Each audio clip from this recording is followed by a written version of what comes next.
Chapter 14. The Planting of the Tree.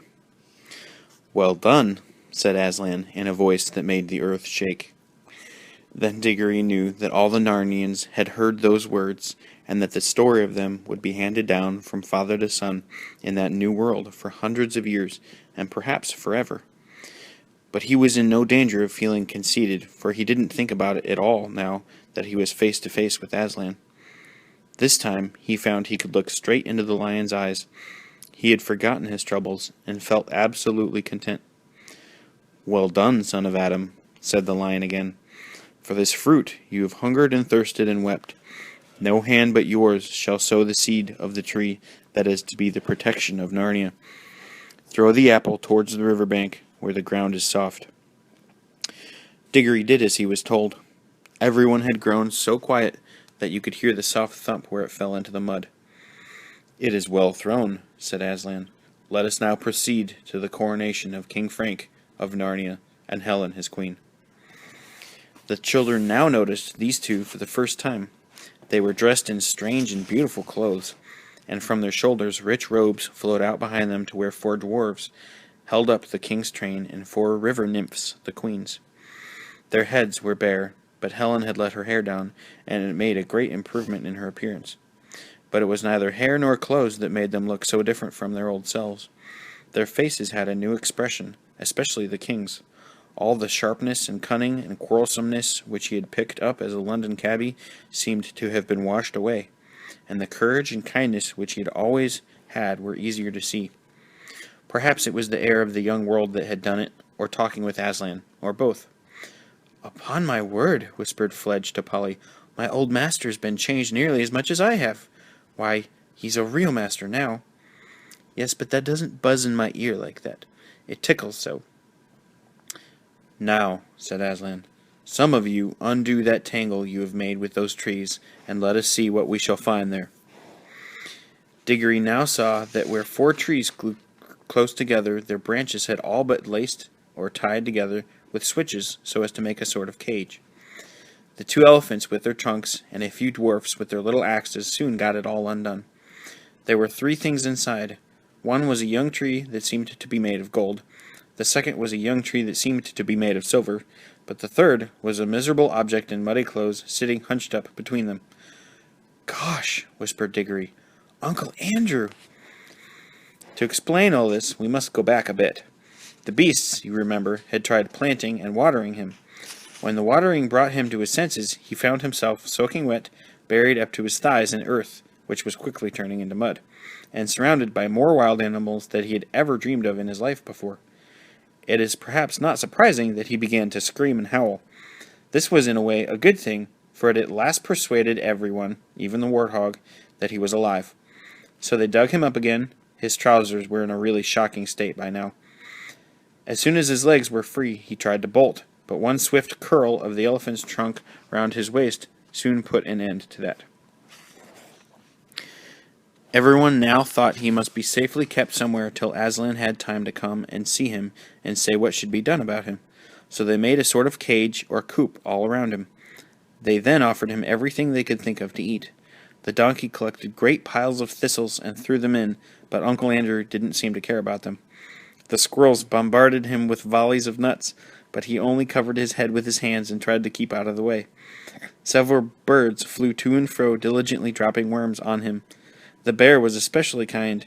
During the afternoon, he found a wild bee's nest, and instead of eating it himself, which he would very much like to have done, this worthy creature brought it back to Uncle Andrew. But this was in fact the worst failure of all. The bear lobbed the whole sticky mass over the top of the enclosure, and unfortunately it hit Uncle Andrew slap in the face. Not all the bees were dead. The bear, who would not at all have minded being hit in the face by a honeycomb himself, could not understand why Uncle Andrew staggered back, slipped, and sat down, and it was sheer bad luck that he sat down on the pile of thistles. And anyway, as the warthog said, quite a lot of the honey has got into the creature's mouth, and that's bound to have done it some good. They were really getting quite fond of their strange pet, and hoped that Aslan would allow them to keep it. The cleverer ones were quite sure by now that at least some of the noises which came out of the mouth had a meaning. They christened him Brandy because he made that noise so often. In the end, however, they had to leave him there for the night. Aslan was busy all that day instructing the new king and queen and doing other important things, and could not attend to poor old Brandy. What with the nuts, pears, apples, and bananas that had been thrown into him, he did fairly well for supper, but it wouldn't be true to say that he passed an agreeable night. "Bring out the creature," said Aslan. One of the elephants lifted Uncle Andrew in its trunk and laid him at the lion's feet. He was too frightened to move. "Please, Aslan," said Polly, "could you say something to unfrighten him? And then could you say something to prevent him from ever coming back here again?" "Do you think he wants to?" said Aslan. "Well, Aslan," said Polly, "he might send someone else. He's so excited about the bar off the lamp-post growing into a lamp-post tree, and he thinks—" "He thinks great folly, child," said Aslan. "This world is bursting with life for these few days because the song with which I called it into life still hangs in the air and rumbles in the ground. It will not be so for long. But I cannot tell that to this old sinner, and I cannot comfort him either. He has made himself unable to hear my voice. If I spoke to him, he would hear only growlings and roarings. O Adam's sons, how cleverly you defend yourselves against all that might do you good.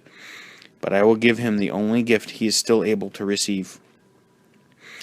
He bowed his great head rather sadly and breathed into the magician's terrified face. "Sleep," he said.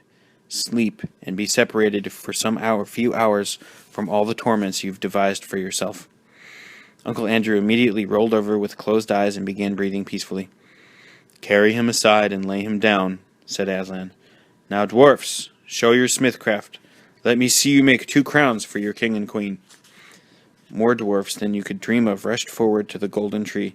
They had all its leaves stripped off and some of its branches torn off too, before you could say Jack Robinson. And now the children could see that it did not merely look golden, but was of real soft gold. It had, of course, sprung up from the half-sovereigns which had fallen out of Uncle Andrew's pocket when he was turned upside down, just as the silver tree had grown up from the half-crowns. From nowhere, as it seemed, piles of dry brushwood for fuel, a little anvil, hammers, tongs, and bellows were produced. Next moment, how those dwarfs loved their work! The fire was blazing, the bellows were roaring, the gold was melting, the hammers were clinking.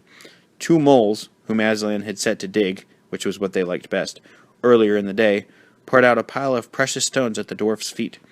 Under the clever fingers of the little smiths 2 crowns took shape, not ugly heavy things like modern European crowns, but light, delicate, beautifully shaped circles that you could really wear and look nicer by wearing. The king's was set with rubies, and the queen's with emeralds. When the crowns had been cooled in the river, Aslan made Frank and Helen kneel before him, and he placed the crowns on their heads. Then he said, "Rise up, King and Queen of Narnia, father and mother of many kings that shall be in Narnia and the Isles and in Archenland. Be just and merciful and brave. The blessing is upon you." Then everyone cheered, or bayed, or neighed, or trumpeted, or clapped its wings, and the royal pair stood looking solemn and a little shy, but all the nobler for their shyness. And while Diggory was still cheering, he heard the deep voice of Aslan beside him saying, "Look!" Everyone in that crowd turned its head, and then everyone drew a long breath of wonder and delight. A little way off, towering over their heads, they saw a tree, which had certainly not been there before. It must have grown up silently, yet swiftly as a flag rises when you pull it up on a flagstaff, while they were all busied about the coronation. Its spreading branches seemed to cast a light rather than a shade, and silver apples peeped out like stars from under every leaf. But it was the smell which came from it, even more than the sight, that had made everyone draw their breath. For a moment, one could hardly think about anything else. "Son of Adam," said Aslan, "you have sown well. And you, Narnians, let it be your first care to guard this tree, for it is your shield. The witch of whom I told you has fled far away into the north of the world. She will live on there, growing stronger in dark magic. But while that tree flourishes, she will never come down into Narnia.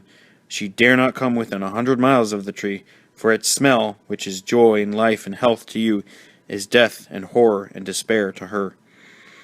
Everyone was staring solemnly at the tree when Aslan suddenly swung round his head, scattering golden gleams of light from his mane as he did so, and fixed his large eyes on the children. "What is it, children?" he said, for he caught them in the very act of whispering and nudging one another. "Oh, Aslan, sir," said Diggory, turning red, "I forgot to tell you. The witch has already eaten one of those apples, one of the same kind that tree grew from." He hadn't really said all he was thinking, but Polly at once said it for him. Diggory was always much more afraid than she of looking a fool. "So we thought, Aslan," she said, "that there must be some mistake, and she can't really mind the smell of those apples." "Why do you think that, daughter of Eve?" asked the lion. "Well, she ate one." "Child," he replied, "that is why all the rest are now a horror to her. That is what happens to those who pluck and eat fruits at the wrong time and in the wrong way. The fruit is good, but they loathe it ever after." "Oh, I see," said Polly, "and I suppose because she took it in the wrong way it won't work for her. It won't make her always young and all that." "Alas," said Aslan, shaking his head, "it will. Things always work according to their nature. She has won her heart's desire. She has unwearying strength and endless days like a goddess. But length of days with an evil heart is only length of misery, and already she begins to know it. All get what they want. They do not always like it." I nearly ate one myself, Aslan," said Diggory. "Would I—" "You would, child," said Aslan, "for the fruit always works. It must work, but it does not work happily for any who pluck it at their own will. If any Narnian, unbidden, had stolen an apple and planted it here to protect Narnia, it would have protected Narnia, but it would have done so by making Narnia into another strong and cruel empire like Karn. Not the kindly land I mean it to be. And the witch tempted you to do another thing, my son, did she not?" "Yes, Aslan. She wanted me to take an apple home to my mother." "Understand, then, that it would have healed her, but not to your joy or hers. The day would have come when both you and she would have looked back and said it would have been better to die in that illness." And Diggory could say nothing, for tears choked him, and he gave up all his hopes of saving his mother's life. But at the same time, he knew that the lion knew what would have happened, and that there might be things more terrible even than losing someone you love by death. But now, Aslan was speaking again, almost in a whisper. "That is what would have happened, child, with the stolen apple. It is not what will happen now. What I give you now will bring joy. It will not, in your world, give endless life, but it will heal. Go, pluck her an apple from the tree." For a second, Diggory could hardly understand. It was as if the whole world had turned inside out and upside down. And then, like someone in a dream, he was walking across to the tree, and the king and queen were cheering him, and all the creatures were cheering too. He plucked the apple and put it in his pocket. Then he came back to Aslan. "Please," he said, "may we go home now?" He had forgotten to say thank you, but he meant it, and Aslan understood.